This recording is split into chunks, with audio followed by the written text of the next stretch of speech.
Attention, vous écoutez un programme audioactif. Oh, touching! Jack Miller nudging him wide as well. Contact! Miller and Mir! Side to side! They bash into each other. The checkered flag is out. It's Zarco versus Martin for second, but the race winner tonight. No questions about it. A stunner from Fabio Quartararo to win. And the battle for second is close, but it goes to Zarco in an amazing race. Salut à tous et bienvenue dans ce numéro de C'est qui en pole. Au programme de ce numéro 209, on va poursuivre le débrief de la saison 2025 pour la catégorie Moto 2. Et pour m'accompagner, j'ai avec moi Thibaut. Salut Thibaut. Salut Stéphane. Ça va? Bah écoute, ouais, très bien, et toi? Ouais, super. Et on peut aussi saluer Gweno qui nous accompagne pour ce numéro. Salut Gweno. Salut les gars. Alors on va attaquer dans le vif du sujet. Cette année 2025 a vu s'imposer Diogo Moreira. Numéro 2, donc vice-champion du monde, Manuel Gonzalez. Et 3 qui complète le podium, c'est Barry Baltus. Alors déjà, point de vue pilote, qui se lance pour nous donner un peu son ressenti sur ce champion du monde qui est Diego Moreira. Ouais, bah écoute, une bonne surprise comme de voir Diogo Moreira champion du monde. On l'attendait pas du tout en début de saison. Et au final, bon bah c'est lui qui remporte le titre.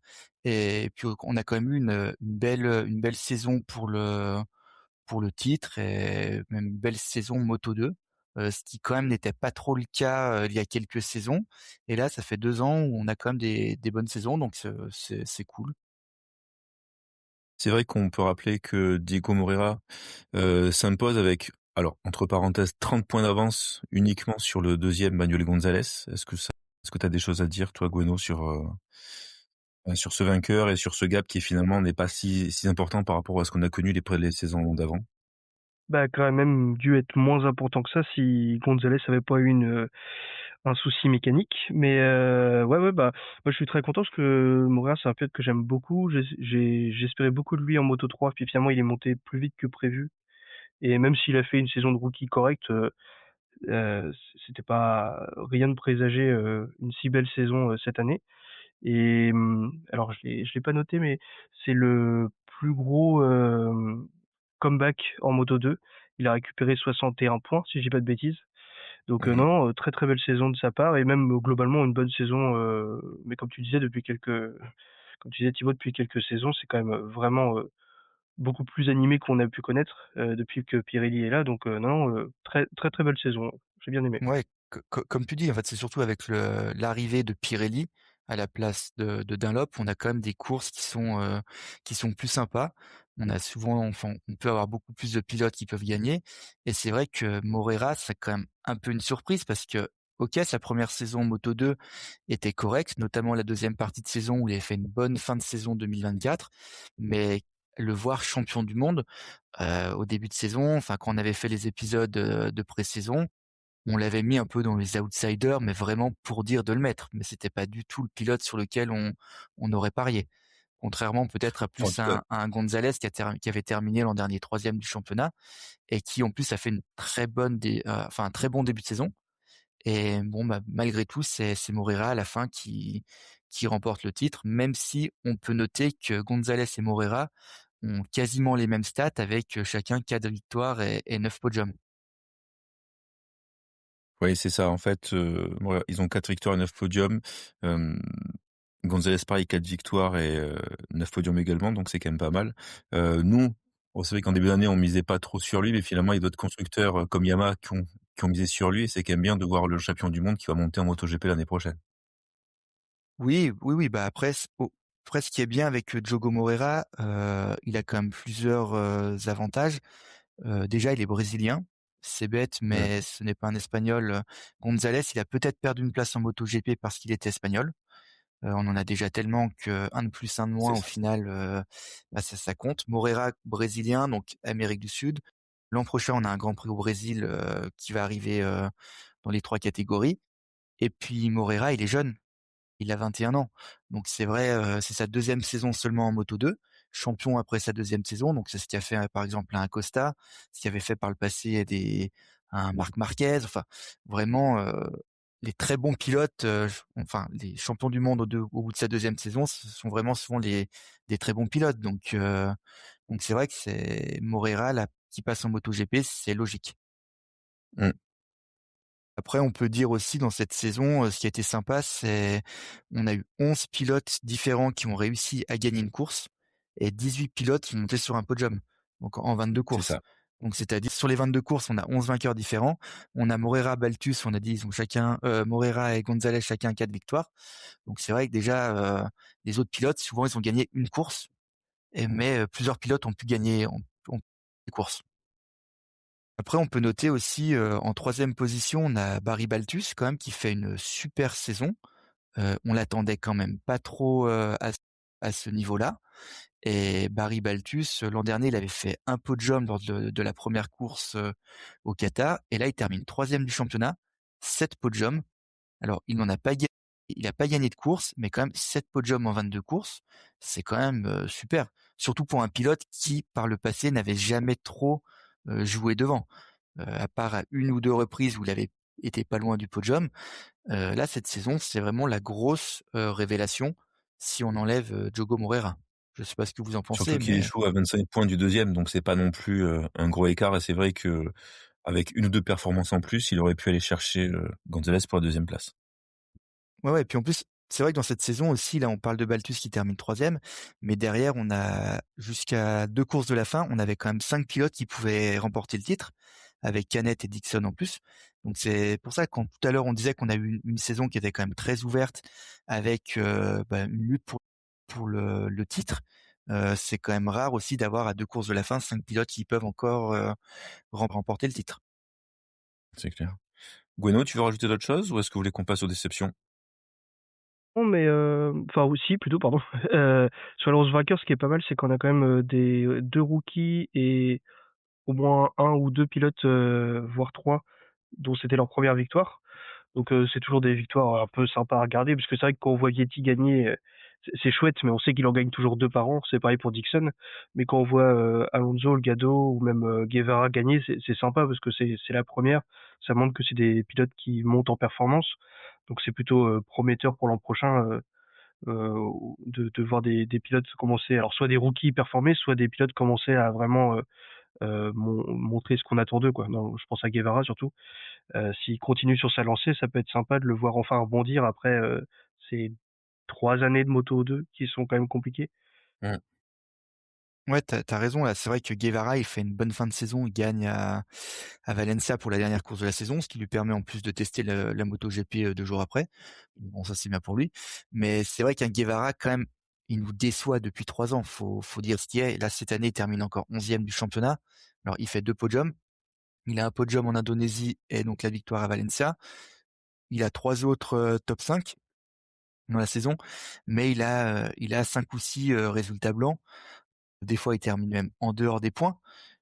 Donc complètement irrégulier, mais c'est vrai que sur cette fin de saison, on a envie de dire, allez, pour l'an prochain, ça peut peut-être le lancer pour la saison prochaine, donc c'est bien pour lui et pour l'équipe Pramac qui arrivait cette saison en Moto 2.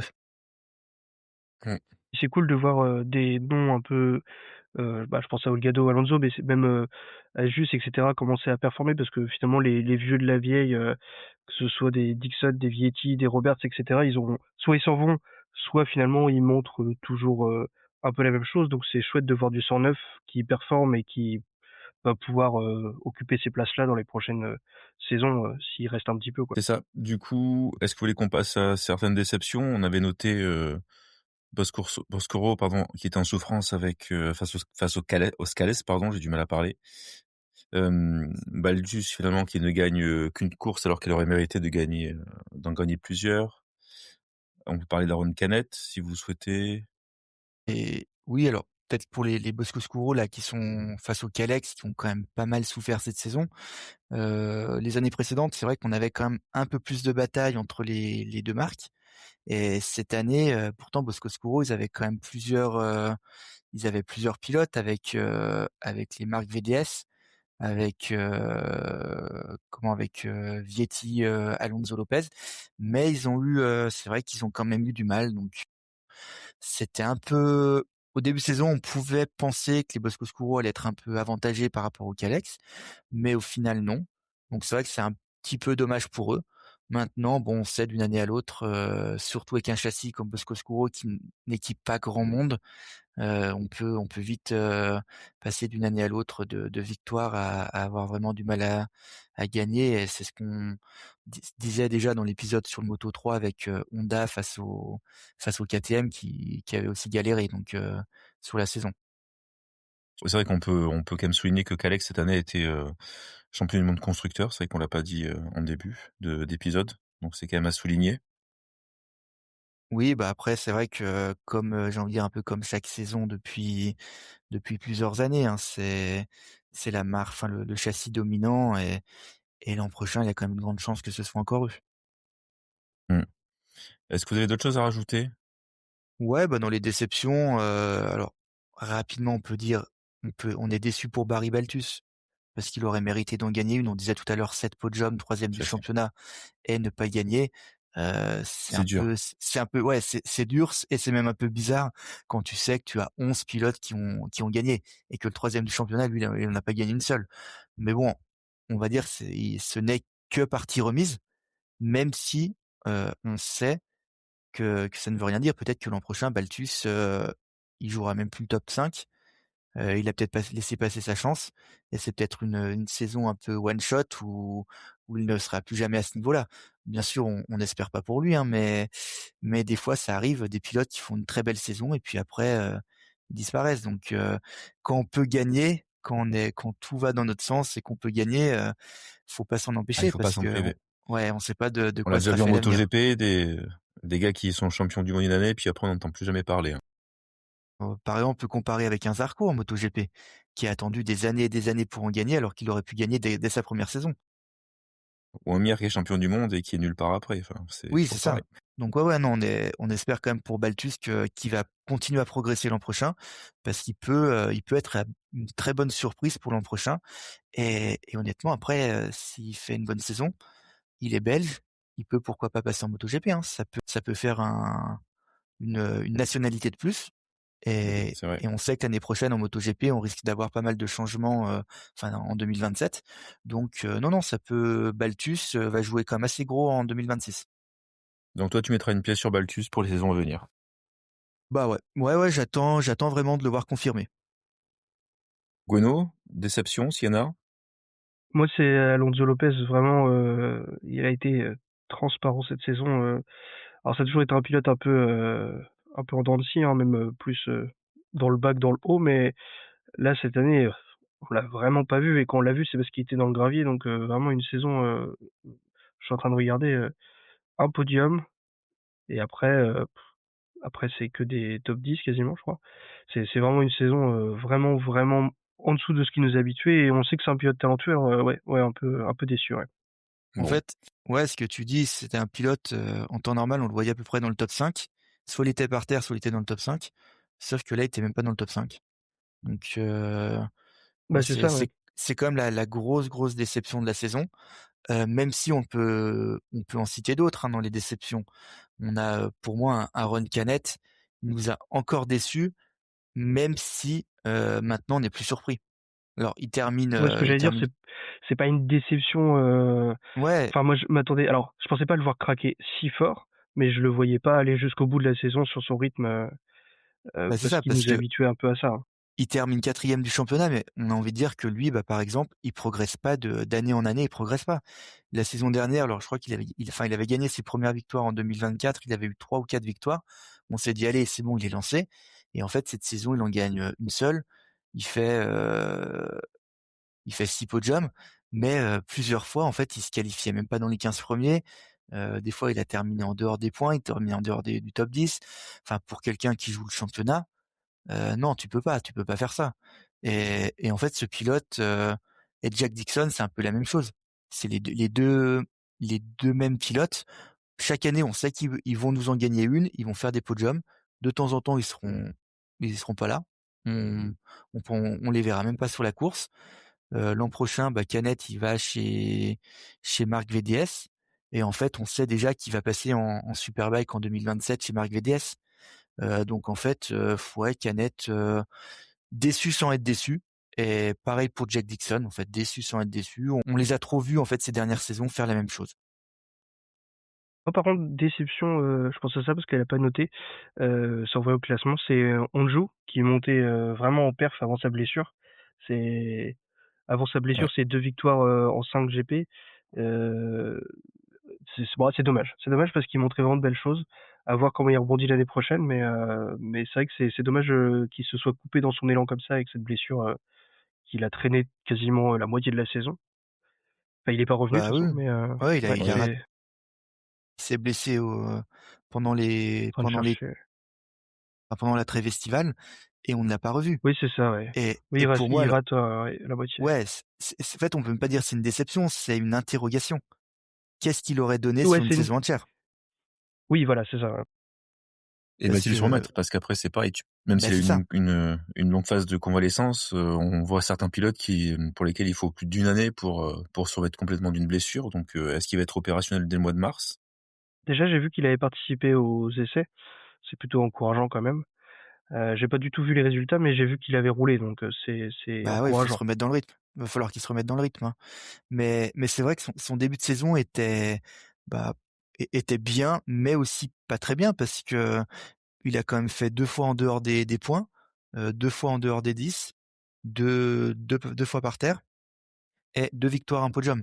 Donc en fait, le gars, il était vraiment complètement irrégulier, mais il était bien placé malgré tout au championnat, quand assez bien placé quand il s'est blessé. Donc à voir l'an prochain, mais lui, j'ai envie de dire l'an prochain, c'est un pilote qu'on va attendre parce qu'on ne sait pas du tout ce qu'il va donner. Maintenant, dans les autres, peut-être déceptions qu'on peut dire, c'est un peu les vieux pilotes de la catégorie. Alors vieux, bien sûr, C'est relatif. toute proportion gardée, parce que bon, Vietti doit avoir 26 ans, mais un Vietti, il est encore déçu.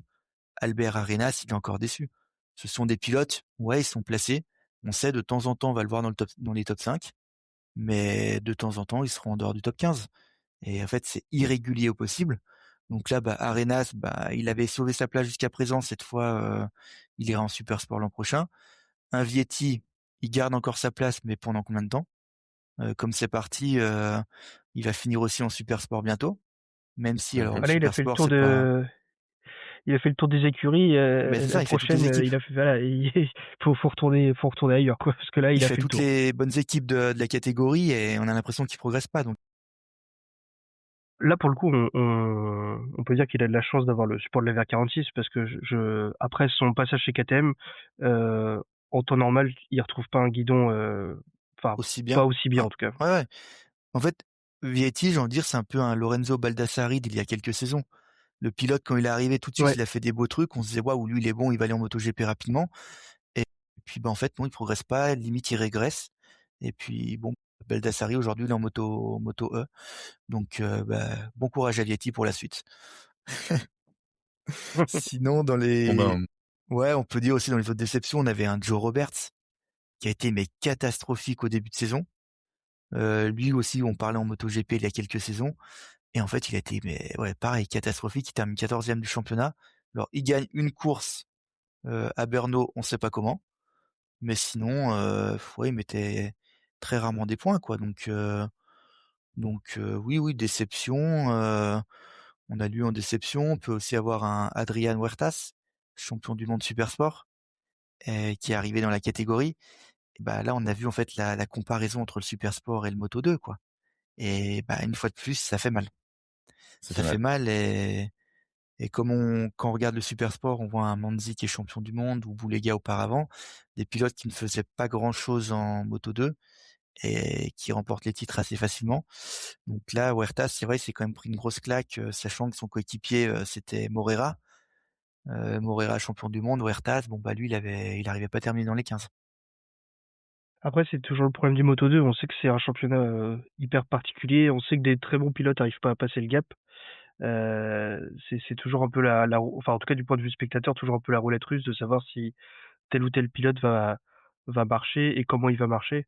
Bah d'ailleurs avec là, j'avance un peu sur les rookies, mais quand on voit Olgado et Alonso, Alonso on en attendait beaucoup. Il fait une saison correct, mais il y a eu beaucoup de bas. Et je Mmh dis ça mh. en tant que fan. Mais même si la deuxième moitié de saison est bien, la première est quand même franchement compliquée. Par contre, Olgado, qui, en tout cas jusqu'ici, avait été un petit peu décevant, s'est révélé être hyper fort.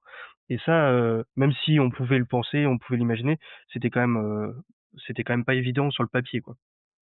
Non, mais tu as aussi le cas de l'année dernière où, comment il s'appelle, Aldeguer, hein, qui finit Oui, 4 ou 5e du championnat.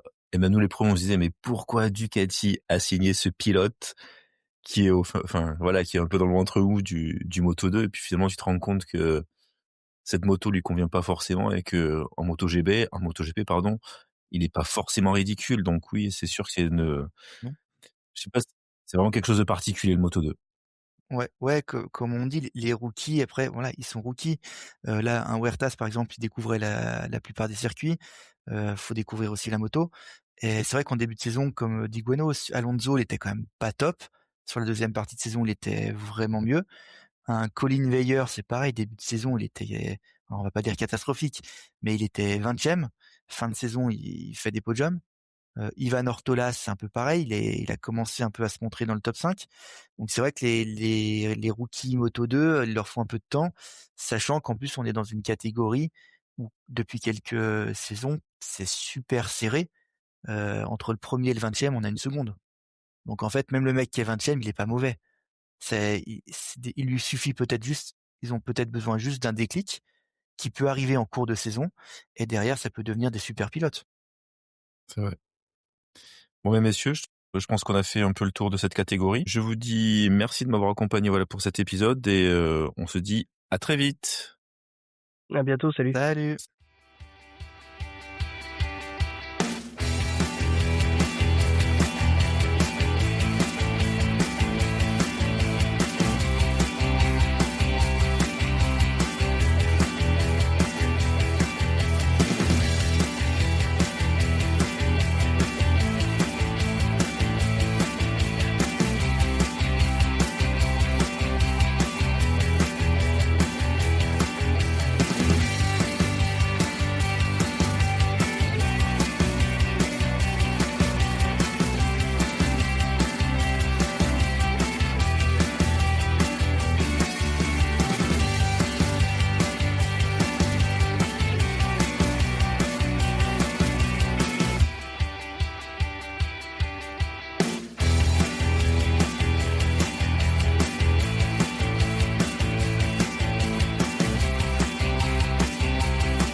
Salut tout le monde.